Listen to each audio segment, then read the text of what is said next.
Mock drill के दौरान पूरे देश में सायरन बजेंगे तो आपको क्या करना है वो आप जान लीजिए जल्दी से। तो देखिए 7 मई वो तारीख और कैसे आपको इमरजेंसी किट तैयार रखना है। यानी आपकी जितनी भी जरूरत की चीजें हैं आपको एक बैग में रख लेनी है। उसमें फ्लैश लाइट भी हो सकती है, उसमें दवाइयां भी हो सकती है। अपना फोन, अपना पावर बैंक चार्ज कर लें रात में ही, और आज रात में ही कर लें।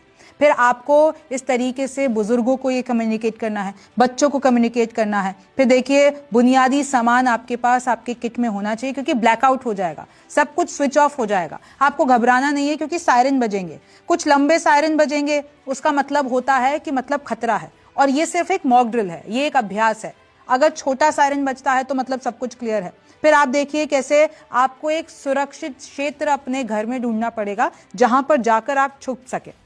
भाई आप प्रैक्टिस कर लें घर में कि 2-4 मिनट के लिए ब्लैकआउट करके, लाइटें बंद करके, तो उसमें आपको कैसे पता हो कि एक जगह आके आपको इकट्ठा होना है पूरे घर परिवार को, क्योंकि ये सब कुछ होने वाला है। लिफ्ट आपको इस्तेमाल नहीं करनी है। जो आपको समय बताया जाएगा कि भाई अगर मॉक ड्रिल का समय आपको बताया गया है, उस दौरान ब्लैकआउट भी हो सकता है, तो आपको लिफ्ट इस्तेमाल नहीं करनी, क्योंकि फिर आप लिफ्ट में फंस जाएंगे। और जब ब्लैकआउट होगा तो उस दौरान आपको घर के अंदर रहना है और मोटे पर्दे का इस्तेमाल करें। अगर आप गाड़ी चला रहे हैं तो आपको अपनी गाड़ी बंद करके साइड में हेडलाइट्स बंद करके रोक देनी है।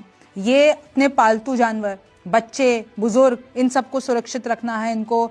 मॉक ड्रिल के दौरान पूरे देश में सायरन बजेंगे तो आपको क्या करना है वो आप जान लीजिए जल्दी से। तो देखिए 7 मई वो तारीख और कैसे आपको इमरजेंसी किट तैयार रखना है। यानी आपकी जितनी भी जरूरत की चीजें हैं आपको एक बैग में रख लेनी है। उसमें फ्लैश लाइट भी हो सकती है, उसमें दवाइयां भी हो सकती है। अपना फोन, अपना पावर बैंक चार्ज कर लें रात में ही, और आज रात में ही कर लें।